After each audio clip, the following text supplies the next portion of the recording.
قال الله تبارك وتعالى في كتابه وكلامه أعوذ بالله من الشيطان الرجيم بسم الله الرحمن الرحيم واذكر في الكتاب إبراهيم إنه كان صديقا نبيا إذ قال لأبيه يا أبت لم تعبد ما لا يسمع ولا يبصر ولا يغني عنك شيئا يا أبت إني قد جاءني من العلم ما لم يأتك فاتبعني أهدك صراطا سويا يا أبت لا تعبد الشيطان إن الشيطان كان للرحمن عصيا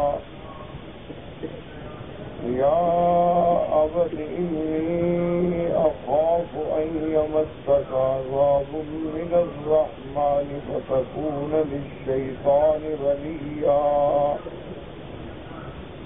قال المؤلف المفسر رحمه الله تعالى أدام النفع بعلومه وعلومكم في الدارين آمين إلى أن قال يقول تعالى لنبيه محمد صلى الله عليه وسلم واذكر في الكتاب إبراهيم واتل على قومك هؤلاء الذين يعبدون الأصنام واذكر لهم ما كان من خبر إبراهيم خليل الرحمن الذين هم من ذريته ويدعون أنهم على ملته وقد كان صديقا نبيا مع أبيه كيف نهاه عن عبادة الأصنام. اب ان آیات مبارکہ میں اللہ تبارک و تعالی نے سیدنا ابراہیم علیہ السلام کا قصہ مبارک ذکر فرمایا ہے. جیسا کہ میں نے الحمدللہ کئی دفعہ عرض کیا ہے کہ سیدنا ابراہیم علیہ السلام کا واقعہ مبارکہ اللہ نے قرآن مقدس کی کئی صورتوں میں ذکر فرمایا.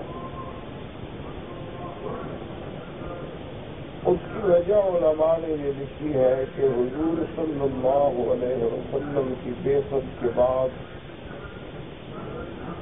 مشرکین مکہ کا بھی یہ دعویٰ تھا کہ ہم ملت ابراہیم کے ہیں. اسی طرح یہود کا بھی دعویٰ تھا کہ ہم ملت ابراہیم کے ہیں. نصارہ کا بھی دعویٰ تھا کہ ہم ملت ابراہیم کے ہیں. اور حقیقتاً تو سرکار دو عالم رحمت دو عالم سیدنا محمد رسول اللہ صلی اللہ علیہ وسلم اور آپ کی امت جو ہے وہ ملت ابراہیم. اس لیے اللہ نے قرآن میں کھول کے سیدنا ابراہیم علیہ السلام کا واقعہ بیان فرمایا, مشرکین کا رد فرمایا, یہود و نصارہ کے باطل ادعا کا رد فرمایا, سرکار دو عالم کا آپ کی ملت سے ہونا اور آپ کے طریقے پہ ہونا ثابت فرمایا. اس لیے کئی صورتوں میں آپ قصہ پڑھیں گے سیدنا ابراہیم علیہ السلام. اور اسی طرح علماء نے فرمایا کہ دوسری وجہ یہ بھی ہے کہ اللہ نے یہ شرف جو ہے سیدنا ابراہیم علیہ السلام کو دیا کہ جن کی بنائے کعبہ کا ذکر قرآن میں ہے. ورنہ کعبہ تو حضرت آدم نے بھی بنایا ہے, کعبہ تو حضرت ادریس علیہ السلام نے بھی بنایا ہے, کعبہ تو ذریت آدم سے کئی لوگوں نے بنایا ہے. لیکن اللہ نے قرآن میں جس بنا کا ذکر کیا وہ بنا ابراہیم ہے علیہ السلام. اور اسی طرح اللہ تبارک و تعالی نے اپنے گھر کے ساتھ جو مناسک کا تعلق رکھا ہے مشاعر مقدسہ کا تعلق رکھا ہے، اس کا بھی زیادہ تر تعلق سیدنا ابراہیم سے، کہ سیدنا ابراہیم علیہ السلام نے دعا کی تھی کہ ارنا مناسکنا وتب علینا انک انت التواب الرحیم۔ اور اسی طرح مشاعر پہ نظر ڈالیں تو اگر آپ مقام ابراہیم پہ نظر ڈالیں تب بھی حضرت ابراہیم علیہ السلام کی یادگار ہے، اگر آپ حتیم پہ نظر ڈالیں تو ہجر اسماعیل، وہ بھی سیدنا اسماعیل علیہ السلام کا مصلی ہے۔ اسی طرح اگر آپ شاہ زمزم پہ نظر ڈالیں وہ بھی حضرت ابراہیم کے بیٹے حضرت اسماعیل کی یادگار اور معجزہ۔ اسی طرح اگر آپ صفا مروہ کی سائی پہ نظر ڈالیں تو وہ بھی زوجہ ابراہیم علیہ السلام اور ام اسماعیل کی یادگار ہے۔ اسی طرح اگر آپ قربانی پہ نظر ڈالیں تو سنت ابراہیم ہے۔ اسی طرح اگر آپ جمرات جو مارتے ہیں 10، 11، 12 وہ بھی سنت ابراہیم علیہ السلام۔ اس لیے بھی قرآن میں سیدنا ابراہیم علیہ السلام کے بارے میں متعدد صورتوں میں اور اسالیب مختلفہ سے ذکر فرمایا۔ اور دوسری بات یاد رکھیں کہ سیدنا ابراہیم علیہ السلام کو اپنے زمانہ نبوت میں، اپنے زمانہ مبارک میں 2 قوموں سے واسطہ پڑا تھا۔ سیدنا ابراہیم علیہ السلام کا مقابلہ ایک تو اس قوم سے تھا جو بتوں کے پجاری تھے، وہ باقاعدہ بت بناتے تھے اور بتوں کے آگے جھکتے تھے، اور دوسرا واسطہ سیدنا ابراہیم علیہ السلام کو اپنے زمانے میں ایسی قوم سے پڑا جن کا اعتقاد یہ تھا کہ نظام عالم جو ہے یہ ستاروں کے ہاتھ میں ہے۔ وہ کہتے تھے کہ یہ ٹھیک ہے کہ اللہ نے ستارے بنائے، اللہ تبارک و تعالیٰ نے نظام فلک بنایا ہے، اللہ نے آسمان پہ ستاروں کو سجایا ہے اور زینت سما بنایا ہے، لیکن اب سارے معاملات، نظام عالم، تدبیر امر، کائنات کا سارا کچھ جو ہے وہ ان کے سپرد۔ تو حضرت ابراہیم علیہ السلام کو دونوں کا مقابلہ کرنا پڑا۔ اس لیے بھی اللہ تبارک و تعالیٰ نے سیدنا ابراہیم علیہ السلام کے واقعہ مبارک کو بڑا کھول کے بیان کرنا۔ اور دوسری بات ہمیشہ یاد رکھیں کہ جہاں مشرکین کی تردید آتی ہے، یعنی قصہ سیدنا ابراہیم علیہ السلام آتا یا میرے آقا کا مقابلہ کفار مکہ سے آتا ہے، تو چونکہ مشرکین مکہ بھی اصنام پرست تھے، بتوں کی پوجا کرتے تھے، اور قوم ابراہیم بھی اصنام پرست تھی اور بتوں کی پوجا کرتی تھی، اس لیے مفسرین ہمیشہ لکھتے ہیں کہ اللہ کے سوا جو غیر کو پکارے تو آگے لکھ دیتے ہیں اصنام، اوثان، یعنی بتوں کو پکارنا۔ تو اس سے ہمارے بہت سارے لوگ یا تو جہالت کی وجہ سے یا غلط فہمیوں کی وجہ سے یا ضد کی وجہ سے اس دھوکے میں مبتلا ہو گئے ہیں کہ بھئی اگر بتوں کو پکارا جائے، اگر بتوں کو سجدہ کیا جائے، اگر بتوں پہ نظر نیاز چڑھائی جائے، اگر بتوں سے مرادیں مانگی جائیں، وہ کہتے ہیں یہ تو شرک ہے، کفر ہے، ہم بھی مانتے ہیں، لیکن وہ کہتے ہیں کہ ہم جن سے مانگتے ہیں وہ تو بت نہیں ہے، وہ تو اللہ کے اولیاء ہیں، وہ تو اولیاء اللہ ہیں، اللہ کے پیارے ہیں، عباد صالحین ہیں، اللہ کے عباد مقربین ہیں، شہداء ہیں، صدیقین ہیں، اولیاء ہیں، انبیاء ہیں۔ لہذا اللہ نے تو قرآن میں جہاں جہاں مشرکین کو رد فرمایا ہے تو یہ تو ان کی بات ہے جو لوگ بتوں کی پوجا کرتے تھے۔ وہ کہتے ہیں دیکھو چاہے ہم قبر پہ سجدہ کریں لیکن ہم ہندو کو تو کافر کہتے ہیں، اس لیے کہ وہ بتوں کی پوجا کرتا ہے، لیکن ہم تو بتوں کی پوجا نہیں کرتے بلکہ بتوں کی پوجا کرنے والوں کو کافر کہتے ہیں۔ ہم تو اولیاء اللہ کی مزاروں میں جاتے ہیں، ہم تو شہداء کی مزاروں میں جاتے ہیں.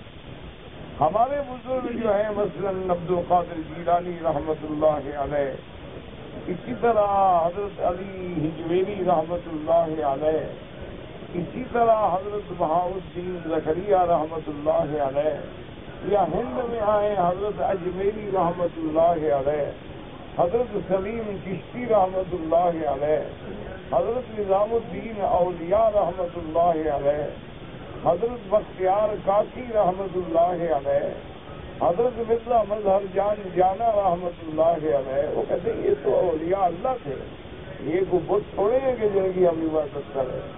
تو لہذا ہم کیوں مشرک ہیں؟ مشرک اور کافر وہ ہوتا ہے جو بتوں کا پجاری ہو.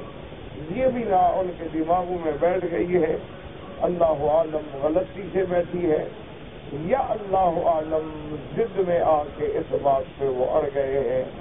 اور پھر یہ اتفاق ہے کہ جب آدمی اپنے دماغ میں پہلے ایک نظریہ رکھ لے، مثلاً ایک آدمی نے ذہن میں رکھ لیا ہے کہ میں نے آمین زور سے کہنی ہے، تو اب جہاں جہاں اس کو روایت ملے گی زور والی اس کو تو وہ قبول کرے گا، اور جہاں جہاں آہستہ والی ملے گی چپ کر کے گزر جائے گا. اور جس آدمی کے دماغ میں ہے کہ میں نے آہستہ کہنی ہے، تو جہاں جہاں قرآن کی آیت ملے گی، حدیث مبارک ملے گی کہ دعا آہستہ کی جائے، وہ اس کو تو مضبوطی سے پکڑ لے گا، اور جہاں زور کی بات آئے گی وہاں سطحی طور پہ گزر جائے گا.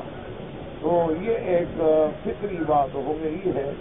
اللہ تبارک و تعالی ہر مسلمان کو حق پہچاننے کی توفیق عطا فرمائے، اور حق سمجھنے کی توفیق عطا فرمائے، اور حق پہ قائم رہنے کی توفیق عطا فرمائے. اختلاف تو پہلے زمانے میں بھی تھے، اختلاف تو صحابہ میں بھی ہو گئے، اختلاف تو تابعین میں بھی ہو گئے، اختلاف تو تبع تابعین میں بھی ہو گئے، اختلاف تو محدثین اور مجتہدین میں بھی ہو گئے رحمت اللہ علیہم.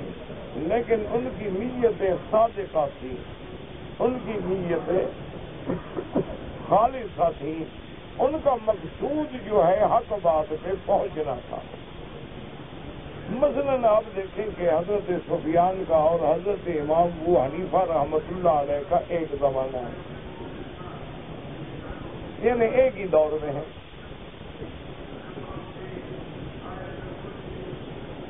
اتفاق سے ایک آدمی نے قسم کھا لی کہ واللہ لا آکل اللحم، کہ خدا کی قسم میں گوشت نہیں کھاؤں گا. اس بیچارے نے مچھلی کھا لی.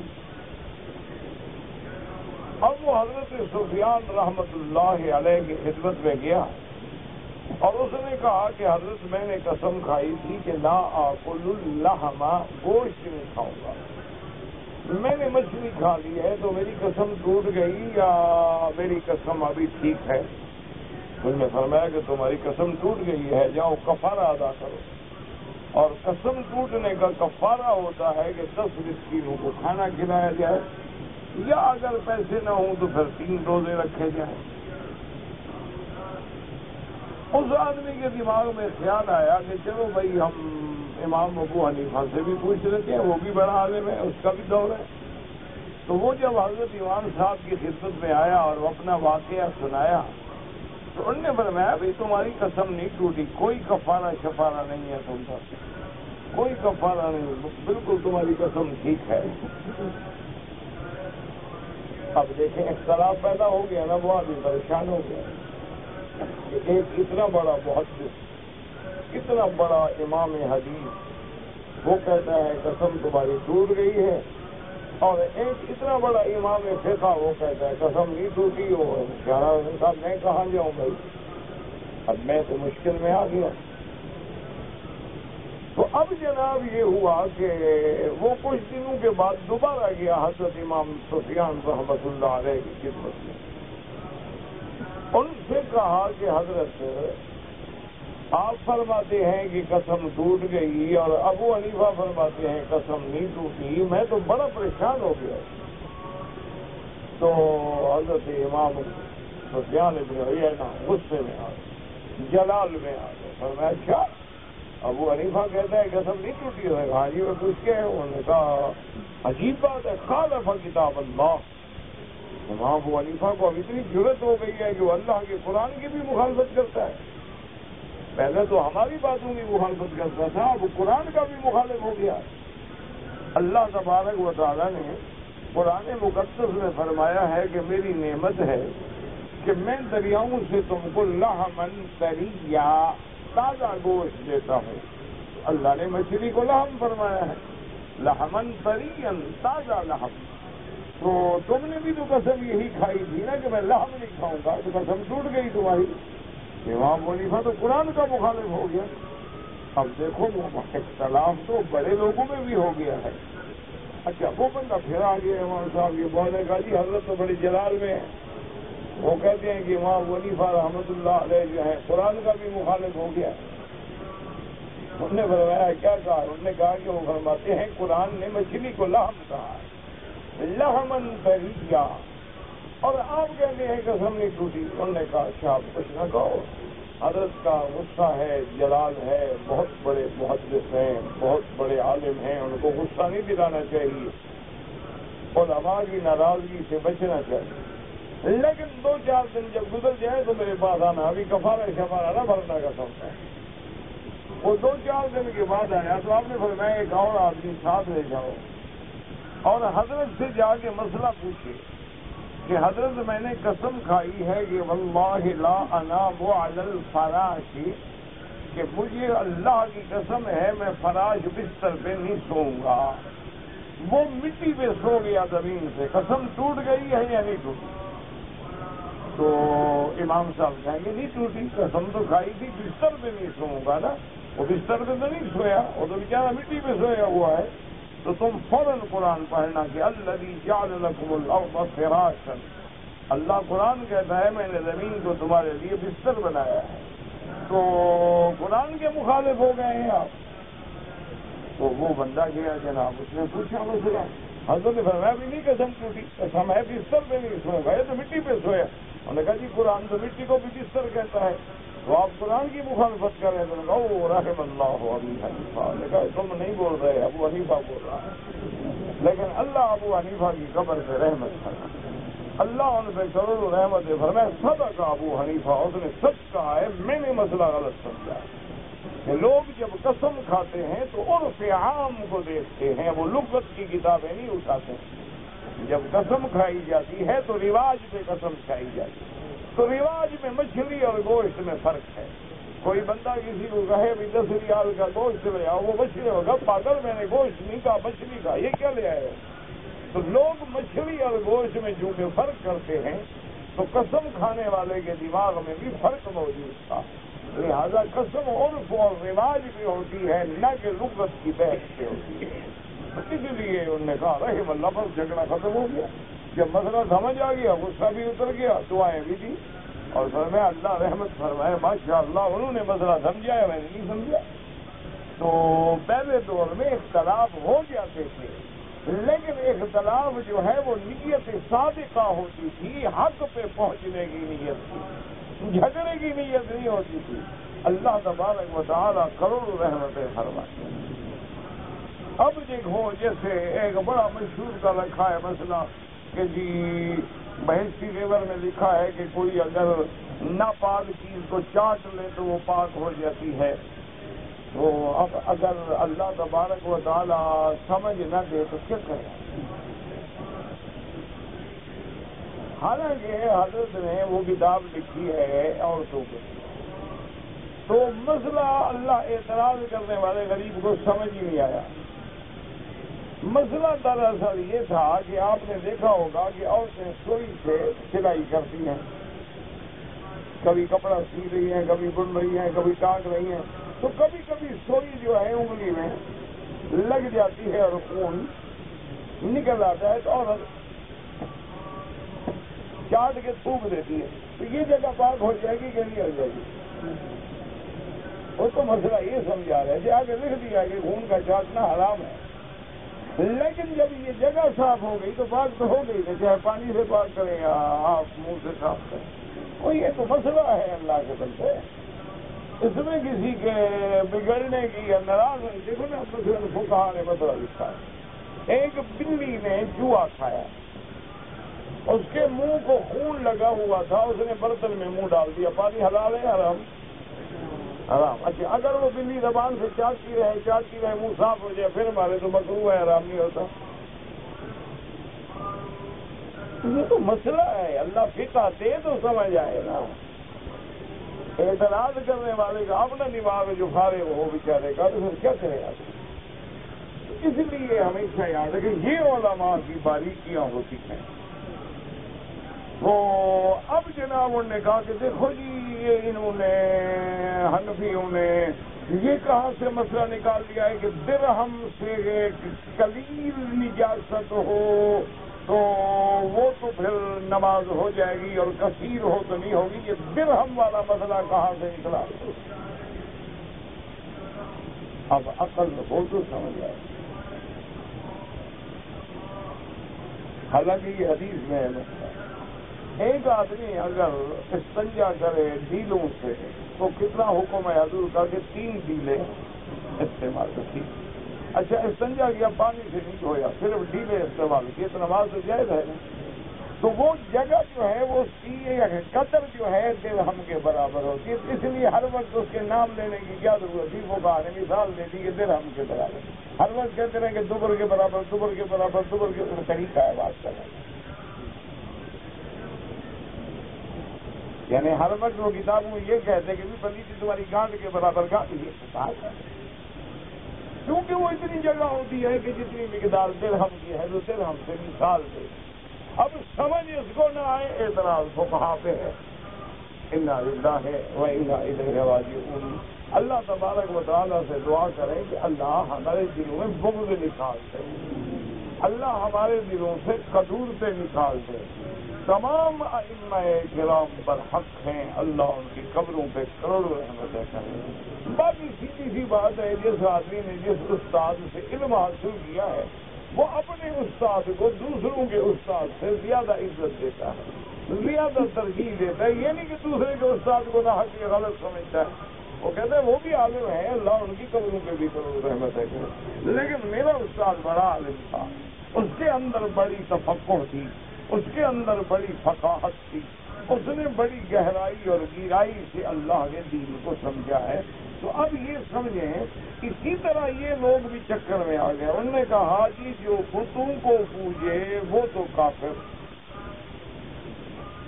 اگر حضرت داتا کی مزار پہ مدد مانگے تو وہ پکا سنی، اور سنی بھی لمبا چوڑا اہل سنت والجماعت والا، بالکل پیٹنٹ ٹھکا مہر لگی ہوئی ہے، اہل سنت والجماعت، ماشاء اللہ، سارا عمل بدعت لیکن نام میں اہل سنت والجماعت، ماشاء اللہ۔ اب جناب سمجھیں تو سب سے پہلی بات تو یہ دیکھنی چاہیے کہ جو لوگ بتوں کی پوجا کرتے ہیں وہ بتوں کی پوجا کرتے ہیں لکڑی کی، پتھر کی، سونے کی، پیتل کی، چاندی کی یا کسی بندے کی، بس یہ بنیادی مسئلہ ہے، اسی کو سمجھ لو تو انشاءاللہ کبھی شرک نہیں کرو گے۔ بھئی جن لوگوں نے بتوں کو پوجا، چلو کسی نے پوجا لات، عزا، قرآن میں ہے نا، اچھا کسی نے پوجا ودن، سواء، یغوثا، یعوقا، نصرا، قرآن میں ہے، یہ میں تو نام نہیں دے رہا نا، قرآن میں ہے نا کہ لا تذرن آلہتکم ولا تذرن ودن ولا سواء ولا یغوث ویعوق ونصرا، یہ 5 جو ہیں یہ ودن، سوان، یغوث، یعوق، نصرا، یہ بت ہیں یا یہ کسی بزرگ کی شکل تھی؟ بس یہی بات سمجھنے والی ہے۔ اگر یہ دیوی دیوتا آسان اصنام یہ بت ہیں اور بتوں کی عبادت ہے پھر تو آپ کی دلیل بالکل پکی ہے، لیکن اگر یہ بت کسی بزرگ کی شکل پہ بنائے گئے ہیں تو معلوم ہوا یہ بزرگ کی عبادت نہیں، اس شکل والے کی عبادت ہے۔ آپ نے دیکھا ہے نا آج کل لوگ اپنے مرشد کی تصویر جیب میں رکھ لیتے ہیں، تو تصویر کی عبادت ہے یا تصویر والے کی؟ اپنے گھر میں اپنے مرشد کا بڑا فوٹو لگا دیتے ہیں، پھول ڈالتے ہیں، ہار ڈالتے ہیں، بسوں میں لگاتے ہیں، گاڑیوں میں، ٹرکوں میں لگا دیتے ہیں، تو تصویر کی عبادت مقصد نہیں ہوتی، تصویر والے کی عبادت مقصد ہوتی ہے۔ تو اب جو بھی بتوں کو پکار رہا ہے وہ دراصل بت کو نہیں پکار رہا، وہ اس بندے کو پکار رہا ہے جس کی یہ شکل ہے۔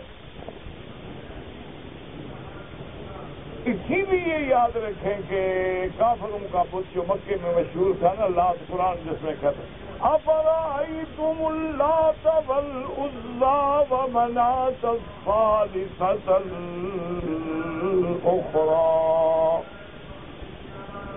اللہ نے فرمایا ایک طرف خدا میری قدرتوں کو دیکھو اور ایک طرف لات، عزی اور منات کی طرف بھی نظر ڈالو۔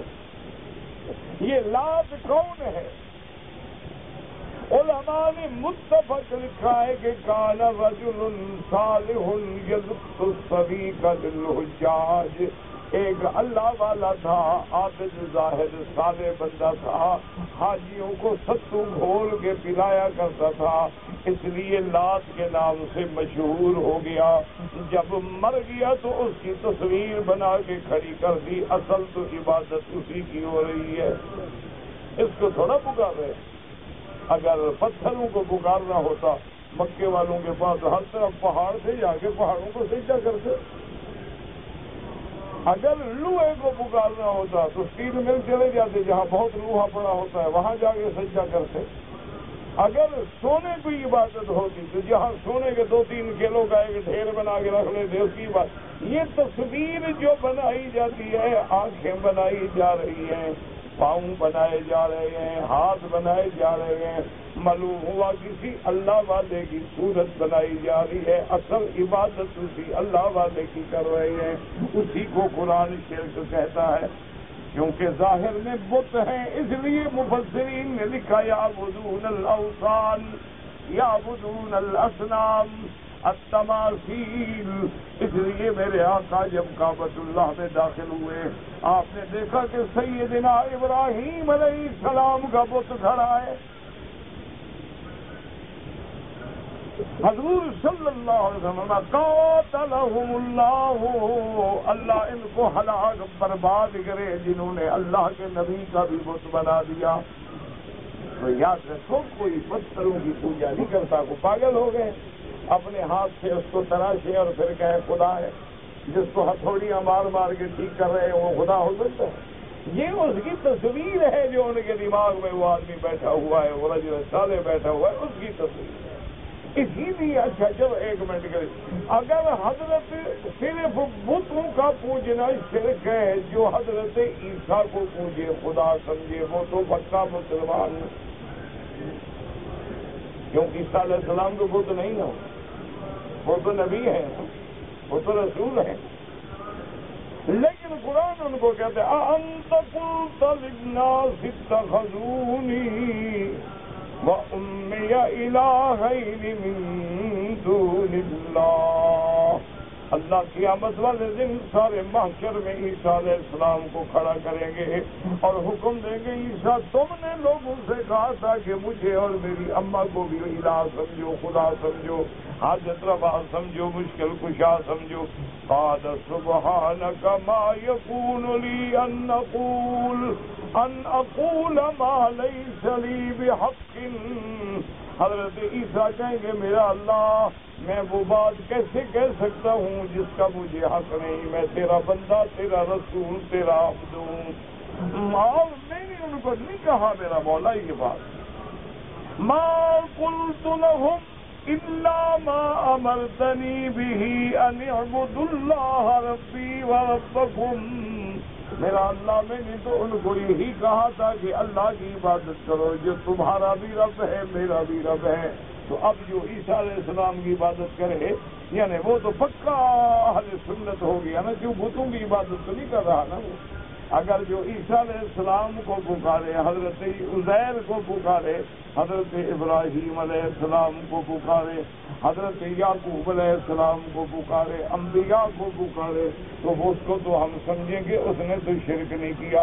اسی لیے قرآن کہتا ہے وَمَن أَضَلُّ مِمَّن يَدْعُو مِن دُونِ اللَّهِ، اللہ کے سوا جس کو پکارو، نبی کو پکارو تب شرک ہوگا، ولی کو پکارو تب شرک ہوگا، جبریل کو پکارو تب شرک ہوگا، میکائیل کو پکارو تب شرک ہوگا۔ اس لیے علماء نے لکھا ہے، یہ جو لوگ تعویذوں میں لکھتے ہیں یا جبرائیل یا میکائیل یا اسرائیل یا اسرافیل، ان کا شرک ہے۔ کیوں؟ یا حرف ندا ہے اور ندا کا حقدار صرف اللہ ہے، اللہ کے سوا کسی کو ندا نہیں ہو سکتی۔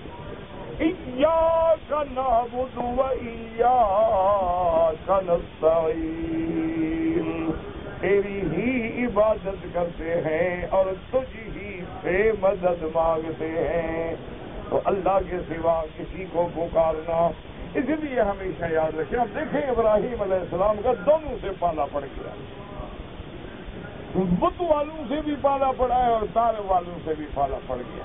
اسی لیے حضور نے ایک دن بارش ہوئی مدینہ منورہ میں، حضور نے فرمایا کہ جبریل نے مجھے ابھی ابھی خبر دی ہے کہ اللہ فرماتے ہیں میرے مدنی آج کتنے لوگ ہیں جن کا ایمان بڑھ گیا ہے اور کتنے لوگ ہیں جو کفر میں پڑ گئے ہیں۔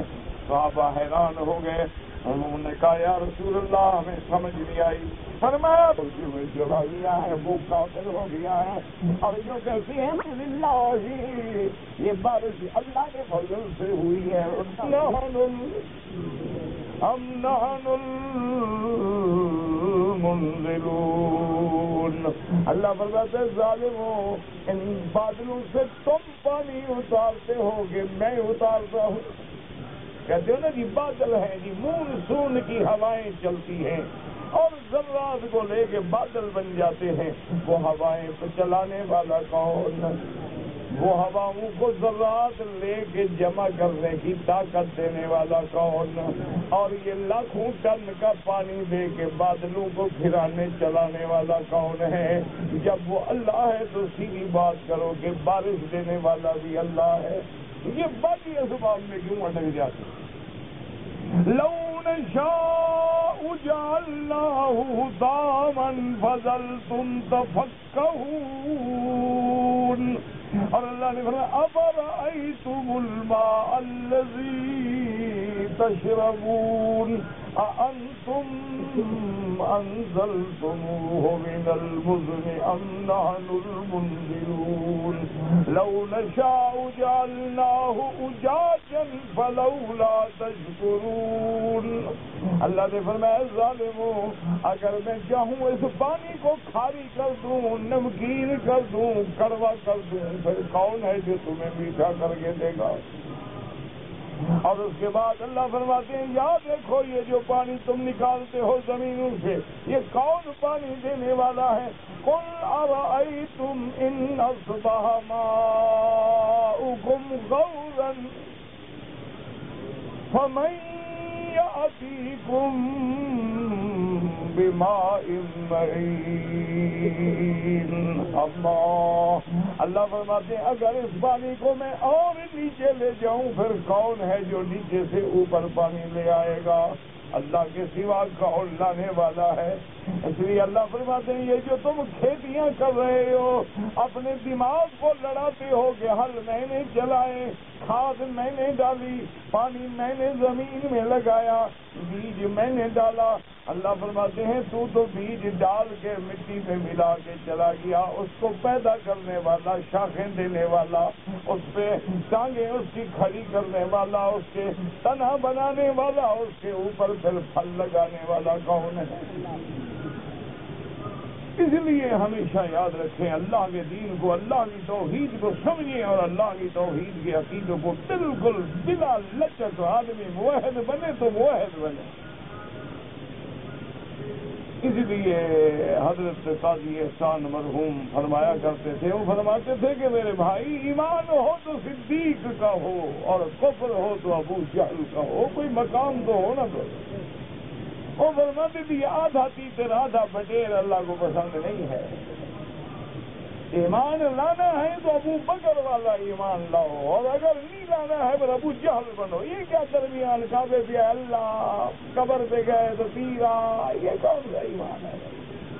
یہ کیا آدھا تیتر آدھا بٹیر؟ کعبہ شریف میں آ گئے یا رب البیت، مدینے چلے گئے قبلی والا تیرا بڑا کرم ہے.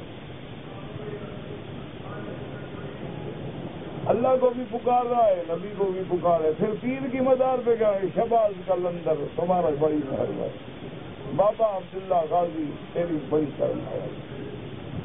ماشاءاللہ، یہ دین اللہ کو پسند نہیں، اللہ منافق نہیں پسند ہے، کھڑا بندہ پسند ہے، کھڑا کھڑا موحد ہو تو بلال جیسا ہو کر. کوڑے بڑھ رہے ہیں، تڑپ رہا ہے، انگاروں پہ لوٹ رہا ہے، لیکن زبان پہ احد احد احد احد. ماں بیٹھی ہے، کہتی ہے بلال چپکے سے کہہ دو، کافروں کی بات مان لو، احد کا ایمان اندر رکھ لو، کوئی حرج نہیں. کہتے ہیں اماں جان بلال کٹ سکتا ہے، میری زبان کے ٹکڑے ٹکڑے کر سکتے ہیں، میرے جان کے ٹکڑے ٹکڑے کر سکتے ہیں، میرے ذرے ذرے سے آواز آئے گی احد احد. بس اللہ کو مانا ہے. اب یہ دل میں یقین نہیں، ہمارے یہاں تو دل میں یقین ہوتی ہے نا کہ خیرات برائے خدا اور نیاز برائے حسین. اللہ فرماتے ثواب حسین سے لینا، میرے پاس نہیں ہے. انا اذن الشرکاء، فرمایا میں شریکوں سے بے نیاز ہوں، مجھے کسی شریک کی ضرورت نہیں. جب تم میرا شریک ٹھہراتے ہو تو ثواب بھی اسی سے لینا، بدلہ بھی اسی سے لینا، مجھے کوئی ضرورت نہیں. سارے کا سارا اس کو دے دو، مجھے تقسیم کرنے کی ضرورت ہی نہیں. اس لیے سیدھی بات کیا کرو میرے عزیز، مسلمان بنو تو پکے بنو. یہ نہ ہو کہ زبان پہ کلمہ ہو اور لباس کافروں کا ہو. یہ نہ ہو کہ زبان پہ سبحان اللہ حضور کا نام آئے سبحان، اور داڑھی پہ اس طرح ہے. یہ منافق آدمی نہیں اللہ کو پسند، کھڑا موحد.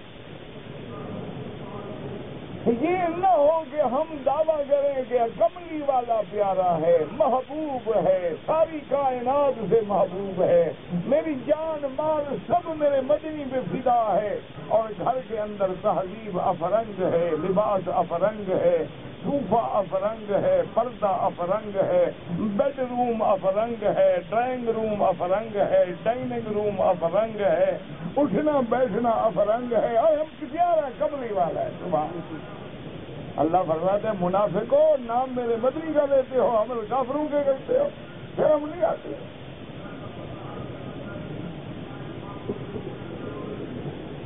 کیا ضرورت ہے اللہ میاں کو ہمارے دھوکہ دینے کی؟ ڈرامہ کھیل رہے ہو اللہ سے. سیدھی بات کرو کہ اللہ میاں بس ہم نے کلمہ تو پڑھ لیا ہے، لیکن تیرے نبی کی نہ ہمیں شکل پسند ہے، شکل پسند ہوتی داڑھی نہ رکھ لیتے، نہ حضور کا ہمیں لباس پسند ہے. حضور نے پینٹ پہنی ہے، ایمان سے کہو. حضور پینٹ پہنتے تھے، جین کی شرٹ پہنتے تھے. عورتیں حضور کی بیویاں منی سکرٹ پہنتی تھیں، ساڑی باندھتی تھیں، آدھا پیٹ ظاہر آدھی پشت ظاہر. حضور صلی اللہ علیہ وسلم کرسی پہ بیٹھ کے ٹیبل پہ کھانا لگا کے چمچ سے کھاتے تھے. حضور صلی اللہ علیہ وسلم اپنے کھانے میں چھری کانٹا استعمال کرتے تھے. حضور صلی اللہ علیہ وسلم اور صحابہ کا پیسہ بینک میں ہوتا تھا، فکس اکاؤنٹ میں، اس پہ باقاعدہ پرافٹ لیتے تھے. کیا کر رہے ہیں ہم؟ پھر کہتے ہیں مسلمان بھی ہیں ماشاءاللہ. اللہ اکبر. اس لیے میں یہ دیکھو بات ہے کہ باپ ہے، باپ سے بھی جھگڑا ہے. کیوں؟ باپ توحید نہیں مانتا، بیٹا الگ کھڑا ہے. یہ بندہ 2 عالم سے خفا میرے لیے ہے، ساری دنیا سے ٹکرا کے کھڑا ہے، باپ ہے لیکن باپ کے سامنے بھی ابراہیم کھڑا ہے، یا آپسی یا آپسی یا آپسی۔ اس لیے اللہ نے قرآن میں، اب مفسر دیکھیں فرماتے ہیں کہ اللہ نے اپنے نبی پاک کو حضور صلی اللہ علیہ وسلم کو حکم دیا کہ ابراہیم کے قصے کو یاد فرمائیں، وَاتْلُ عَلَىٰ قَوْمِكَ هَٰؤُلَاءِ الَّذِينَ، اور اپنی اس برادری کو سنائیں جو اصنام کی عبادت کرتے ہیں، جو بتوں کی عبادت کرتے ہیں اور یہ سمجھتے ہیں کہ ہم ملت ابراہیم میں ہیں، ان کو بتاؤ کہ بتوں والوں کے ساتھ ابراہیم نے کیسے مقابلہ کیا۔ تم بتوں کی عبادت بھی کرو اور دعوے کرو کہ ہم ملت ابراہیم میں ہیں۔ وَاذْكُرْ لَهُم مَّا كَانَ مِنْ خَبْرِ إِبْرَاهِيمَ خَلِيلِ الرَّحْمَٰنِ، حضرت ابراہیم کا قصہ بتائیں، الَّذِينَ هُم مِّن ذُرِّيَّتِهِ، دعویٰ کرتے ہیں کہ ہم حضرت ابراہیم کی ذریت میں ہیں، اولاد میں ہیں، وَيَدَّعُونَ أَنَّهُمْ عَلَىٰ مِلَّتِهِ، اور یہ بھی دعویٰ کرتے ہیں کہ ابراہیم کی ملت پہ ہیں۔ اللہ نے فرمایا میرا ابراہیم جو ہے صدیقاً نبیّا، صدیق مانا علماء فرماتے ہیں سب سے پہلے حق کی تصدیق کرنے والا، اور بعض علماء فرماتے ہیں اندر باہر سے جو ایک اور سچا ہو وہ صدیق ہے۔ اور یاد رکھو کہ ہر نبی صدیق ہوتا ہے لیکن ہر صدیق نبی نہیں ہوتا ہے، جیسے ہر رسول نبی ہوتا ہے لیکن ہر نبی رسول نہیں ہوتا۔ باقی اللہ نے قرآن میں جس کے ساتھ زیادہ صفت ہوتی ہے اسی کا ذکر کرتے ہیں، ایوب کے ساتھ صبر کی صفت لگائی، سلیمان کے ساتھ ملک کی صفت لگائی، اللہ تبارک و تعالی نے حضرت ابراہیم کے ساتھ صدیق کی صفت لگائی، اسی طرح کسی کے ساتھ مخلصاً، کسی کے ساتھ صادق الباد کی صفت لگائی، یعنی جو غالب صفت ہے اس کا ذکر ہوتا ہے۔ اور اس کے بعد فرماتے کئی بنا والنبات الاسلام، حضرت ابراہیم نے دیکھو حتیٰ کہ اپنے ابے کو بھی بتوں کی عبادت سے روکا، اور تم بتوں کی عبادت بھی کر رہے ہو اور کہتے ہو کہ ہم دین ابراہیم پہ ہیں، لیکن دعوت نبوت دیکھو کہ یا اباتی، اپنے ابا کو کہہ رہے ہیں ابا جان ابا جان ابا جان، کتنی شفقت ہے، کتنی پیار ہے کہ ابا کفر پہ ہے، ابا بتوں کی عبادت پہ ہے، لیکن حضرت ابراہیم کہتے ہیں یا ابتی لم تعبد ما لا يسمع ولا يبصر ولا يغني عنك شيئا۔ اللہ تبارک و تعالیٰ کا پیغمبر فرماتے ہیں کہ ابا جان آپ اس بت کی کیسے عبادت کر رہے ہیں جو نہ دیکھتا ہے نہ سنتا ہے، دیکھتے بھی نہیں سنتے بھی نہیں اور کچھ چیز تم سے دفع بھی نہیں کر سکتے۔ اچھا اگر کوئی کہے کہ بھئی یہ بتوں کی عبادت تو نہیں ہے تو اس کی ہے جس کی شکل ہے، جس کی شکل ہے وہ تو سنتا تھا نا، وہ تو دیکھتا تھا، تو بات تو سمجھو یہ کیسے ہوا مالا ہے۔ لیکن اصل بات یہ ہے کہ جب یہ بتوں کی عبادت کر رہے ہیں تو کیا بت دیکھ رہا ہے، سن رہا ہے؟ اچھا مانا یہ ہے کہ جب ہم ان کی عبادت کریں گے تو وہ راضی ہوگا جس کی شکل ہے، تو جب یہ دیکھ ہی نہیں رہے تو اس کو کہیں گے کیا؟ اور جب یہ خود اندھے ہیں، نہ سنتے ہیں نہ دیکھتے ہیں، اس کو کیسے جائیں گے کہنے کے لیے کون آیا تھا عبادت کرنا؟ اچھا ان کو اٹھا کے دھوپ میں رکھ دو تو کھڑے ہیں دھوپ میں، بیچارے سائے میں بھی نہیں آ سکتے۔ اچھا سردی میں رکھ دو تو اس کو گرمی میں نہیں آ سکتے۔ اچھا ان پہ عطر شطر لگا دو مکھیاں آگے بیٹھ جائیں، مکھی بھی نہیں اڑا سکتے۔ چلو جی یہ کہیں گے ان کو، جیسے ہم کہتے ہیں نا جی تصویر، سبحان اللہ، صحیح مرشد کی تصویر ہے تو سبحان اللہ، یہ تصویر اس کو کہے گی یا تم کہو گے؟ نہیں فیصلہ کرو نا، یہ تصویر مرشد کو کہے گی بھی تمہاری بڑی عزت کرتا ہے، تمہیں مجھے رات دن چومتا تھا، بولے گی تصویر؟ نہیں بولے گی، تو پھر اس کو جا کے چومو، اس کو کیوں چوم رہے ہو؟ اس کو آخر کس وجہ سے چوم رہے ہو؟ نہ بولے نہ سنے نہ بات کرے، باقی اس لیے ہے کہ جناب اس کی یاد دلاتی ہے تو پھر باپ کی تصویر بھی رکھو، اماں جان کی بھی رکھو، دادی دادا کی بھی رکھو، تصویروں سے بھرے جیب بھرتے رہیں، باقی تو کوئی کام ہی نہ کریں پھر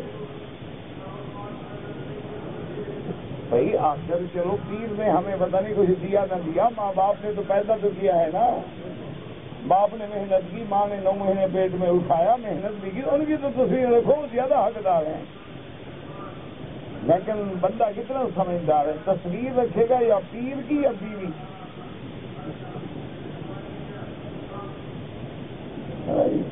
مقصد ہے کہ دو مقام، یا پیر کو مقام دیا اس نے یا بیوی کو۔ ڈرائنگ روم میں یا مرشد کی تصویر لگائے گا یا اپنی بیوی کی، اور وہ بھی شادی والی رات کی، جب وہ عروسی جوڑا پہن کے بیٹھی ہو، تاکہ جتنے دوست ملنے آئے میری بیوی کو اسی رنگ میں دیکھیں نا جو پہلے والا رنگ تھا، اب بوڑھی ہو گئی ہو کیا فائدہ۔ انا للہ و انا الیہ راجعون۔ یہ مسلمانوں کا گھر ہوتا ہے کہ اپنی بیوی کا فوٹو لوگوں کو دکھائیں۔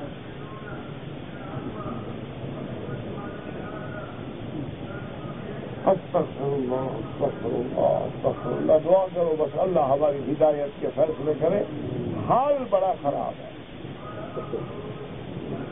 اس لیے قرآن کہتا ہے نا کہ ورنہ تو سب کو پتا ہے کہ وہ تو سنتے ہیں۔ اچھا ایک بات روایات میں آتا ہے تو اسرائیلی روایت، ایک دن حضرت ابراہیم علیہ السلام کو آدم نے مجبور کیا، اس نے کہا چلو یار تم عبادت نہیں کرتے ہو، کم از کم میری مدد کیا کرو، یہ جا کے بازار میں بیچ تو آیا کرو نا، خدا بکتا ہے نا۔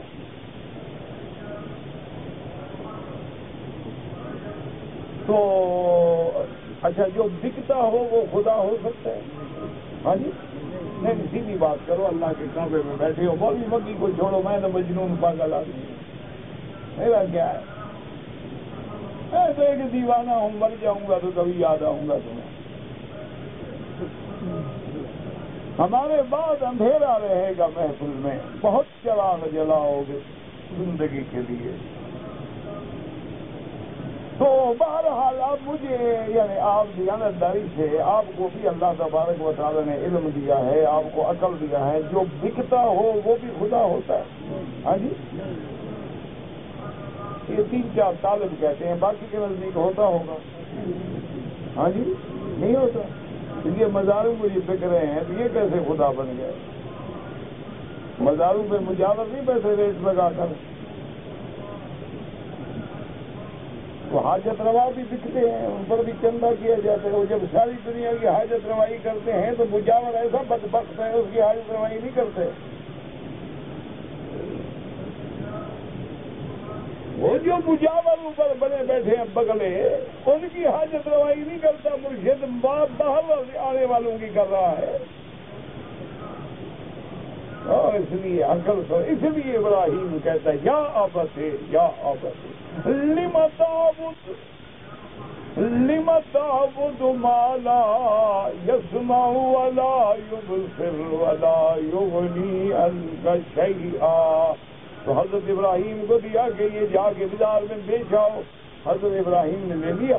تو روایات میں آتا ہے جب باپ سے دور ہوئے نا، ایک رسی لے آئے، رسی لے کے اس ابے کا جو خدا تھا نا وہ اس کی ٹانگوں میں باندھی، ٹانگوں میں باندھ کے گھسیٹ کے بازار میں لے گئے کہ میرے ابا کا خدا بک رہا ہے، کوئی ہے لینے والا؟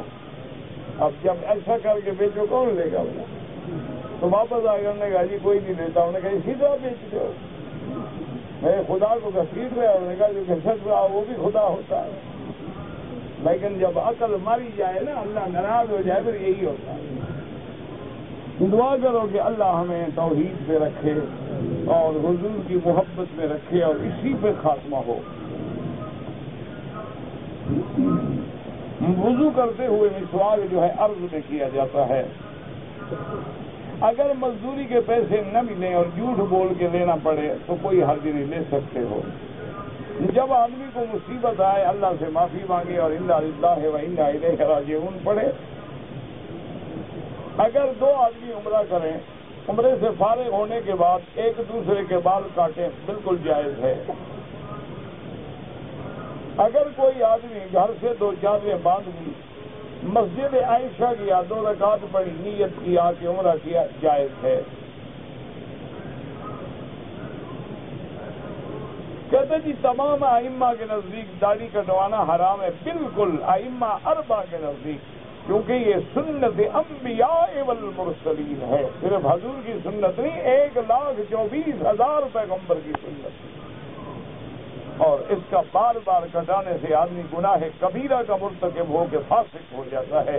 اسی لیے اتفاق ہے ائمہ 4 کا کہ کوئی داڑھی منڈا مؤذن نہ ہو اور امام نہ بنے، چونکہ وہ فاسق ہے، حدود اللہ کو توڑ چکا ہے۔ میرا مکمل نام پوچھ کے کیا کرو گے؟ ویسے بہرحال ماں باپ نے محمد مکی رکھا تھا، لوگ محمد مکی بھی کہتے ہیں، اب تو خیر لین لگ گئی ہے، مکی بڑے پیدا ہو گئے ہیں ماشاءاللہ، اللہ کی مہربانی ہے۔ جہاں کوئی چندہ لے گئے تھے، مکی صاحب آئے تھے چندہ لے گئے، وہ میرے فرشتوں کو پتہ نہیں۔ یاد رکھو، ایک تو میرے نام سے کوئی چندہ مانگے نا، کبھی نہ دینا۔ بہت زیادہ اصرار کرے تو کہو ٹیلی فون پہ بات کرواؤ ہماری، بالکل آسان علاج۔ 5 تنگ پاک کا کیا مطلب ہے؟ ان سے کہو جو مانتے ہوں، ہمیں کیا پتا، ہم نے تو وہی پڑھا ہے قرآن میں، ودن سوان یعوقا یغوثا نصرا، وہ 5 تن سے۔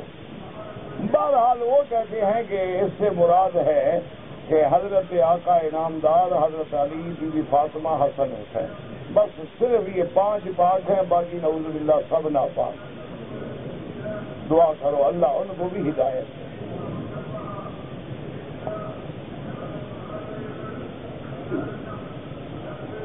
کہتے جی کہ آپ کو دیکھنے کے لیے لوگوں کو شوق ہوتا ہے، آپ کرسی پہ بیٹھا کریں، یار کیا دیکھ کے کیا کرو گے گناہ گار کو، بس بات سن لیا کرو، جو سچی ہو مان لیا کرو، جو غلط ہو پھینک دیا کرو۔ دیکھنے سے میں کون سا ولی اللہ ہوں، بزرگ ہوں کہ تمہاری نیکیاں بڑھ جائیں گی۔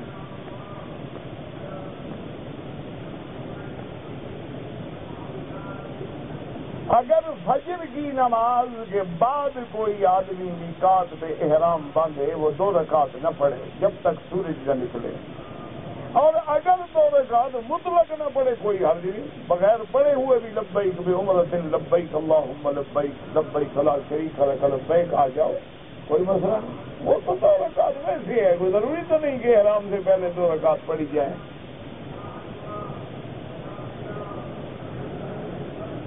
کہتے جی کہ اگر احرام کی حالت میں عورت کے سر کے بال نظر آ جائیں، دم تو نہیں دینا پڑے گا، لیکن جس عورت کے بال کھلے ہوں اور غیر محرم کی نظر پڑے، اس عورت پہ اللہ نے لعنت بھیجی ہے۔ اب پتہ نہیں وہ عمرہ کرنے آئی ہے یا لعنتیں جمع کرنے آئی ہے کہ حرم شریف سے لعنتیں لے جائے۔ آج کل تو ماشاءاللہ کپڑے ایسے ہیں میری بیٹیوں کے، میری بہنوں کے، سبحان اللہ، تم بالوں کو رو رہے ہو، دھوپ میں گزرے تو پورا بدن نظر آتا ہے۔ انا للہ و انا الیہ، اور خاوند بھی خوش ہے، بھائی بھی خوش ہیں، بیٹے بھی خوش ہیں، ساتھ جا رہے ہیں۔ وہ جناب ماشاءاللہ لون کے اور وائل کی شلوار پہن کے میری بیٹی ٹہل ٹہل کے جا رہی ہے، جیسے مال روڈ پہ سیر کر رہی ہو، خدا کے کعبے میں نہیں۔ اس سے بہتر ہے کہ ایسی لاشیں جو ہیں نا، ان کو گھر میں رکھو، نہ لایا کرو، اور اللہ کے کعبے کو تو گواہ نہ بنائے نا اپنی بے حیائی کا۔ چلو گناہ گار ہیں تو ڈر کے مارے دور تو رہو۔ اسی لیے کسی بزرگ نے کہا تھا نا کہ جو طواف کعبہ رفتن ندا برآمد مرا خراب کر دی، وہ کہتا ہے کہ بیرون در سے کر دی کہ درون خانہ آئی، کہ میں جب طواف کرنے کے لیے گیا تو مجھے آواز آئی کہ تمہیں شرم نہیں آتی، باہر کون سے اچھے عمل کر رہے تھے کہ اب تم اندر بھی آ گئے ہو، آنا ہے تو بندہ بن کے آؤ، آنا ہے توبہ کر کے آؤ، آنا ہے تو میری بیٹیوں کو حیا والا لباس، بی بی فاطمہ والا لباس، بی بی خدیجہ عائشہ والا لباس پہنا کے آؤ۔ اگر اس کو مونا لیزا کا لباس پہنا کے آنا ہے، صفیہ لورین کا پہنانا ہے، تو پھر مت لاؤ والا۔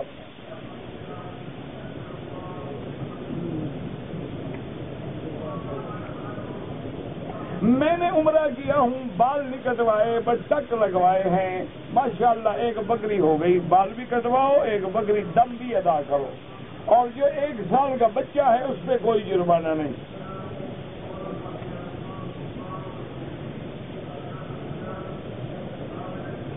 کہتے جی کہ امام صاحب جب دعا کرتے ہیں تو آمین آہستہ کہیں، دل میں کہیں، کوئی زور سے کہنے کی ضرورت نہیں۔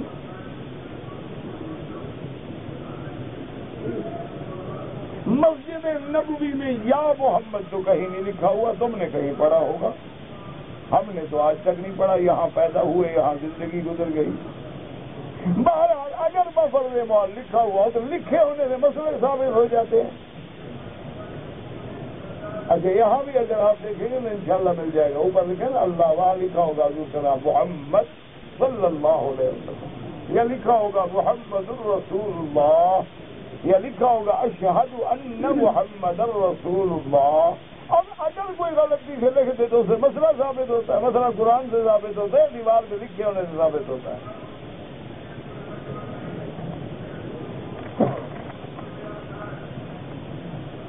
کہتے جی ہمارے ملک میں جو بینک اکاؤنٹ ہیں نفع نقصان والے، وہ تو ایسے ڈھکوسلا ہے، جھوٹ ہے، کوئی نفع نقصان نہیں، بالکل سودی کاروبار ہے۔ آپ کو دیں گے 7%، وہ بڑے بینک کو دے کے دیں گے 14%، 7 خود کھا لے گا، 7 تمہیں دے دے گا۔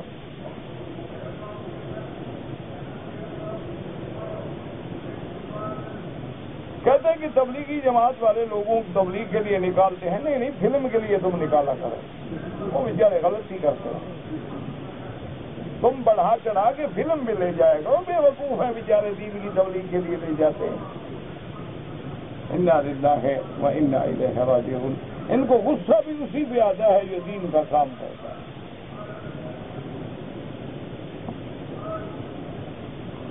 شیطان اور فرعون سے زیادہ برا کون ہے اللہ جانتا ہے، ہم نے تو یہی پڑھا ہے کہ وہ برے ہیں۔ نہ تم برے کو دوستی رکھنی ہے ڈھونڈ رہے ہو،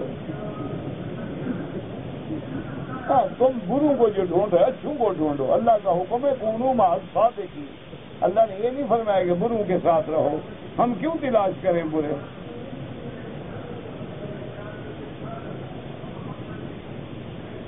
کہتے ہیں جی اللہ نے تمام چیزیں جوڑے جوڑے بنائے ہیں، تو اب مرغی کو پہلے بنایا ہے یا انڈے کو پہلے بنایا ہے؟ یہ قرآن میں لکھا ہو یخرج الحی من المیت و یخرج المیت من الحی، جو پہلے لکھا ہے وہ پہلے ہے، جو بعد میں لکھا ہے وہ بعد میں ہے۔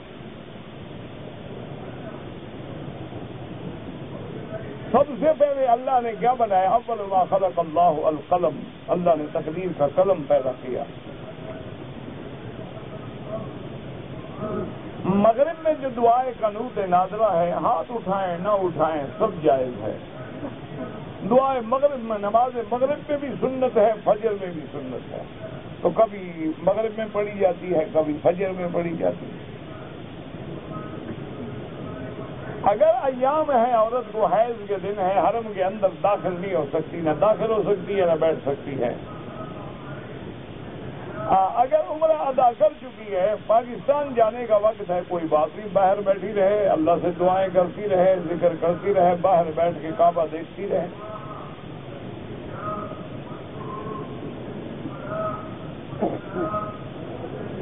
بس آپ میرے لیے دعا کیا کریں، بس سب سے بڑا احسان ہوگا کہ میرے لیے دعا کیا کریں، میرے اہل و عیال کے لیے، نسلوں کے لیے، اولادوں کے لیے، ظاہری باطنی بیماریاں اور پریشانیوں کے لیے۔ بس جب یاد آئے دعا کر دیا کرو، وہ بھی پابندی نہیں، کبھی یاد آئے تو کر دیا کرو۔ میری شادی کو 11 سال ہو گئے، اولاد بھی ہوئی، پہلے دونوں میاں بیوی چیک اپ تھا، میڈیکل آج بہت ترقی کر چکا ہے، تو اگر اس میں کوئی نقص نہ ہو تو پھر زیادہ سے زیادہ استغفار پڑھا کرو، استغفر اللہ استغفر اللہ۔ اللہ کے قرآن میں وعدہ ہے، جو استغفار زیادہ کرتے ہیں اللہ کا وعدہ ہے یمددکم باموال وبنین، میں تمہارے مال کو بھی بڑھاؤں گا، اولادوں کو بھی بڑھاؤں گا۔ اگر مجھے بکری دم دینے کی طاقت نہیں ہے، روزے رکھ لو۔ ہم نے عمرے کی غرض سے لندن سے آئے ہیں، لیکن احرام جدے سے وعدہ ہے، دم پڑ گئی، کتنا خرچ کر کے آ رہے ہو؟ مسئلہ نہیں پوچھا، مکے میں آ کے پوچھ رہے ہو۔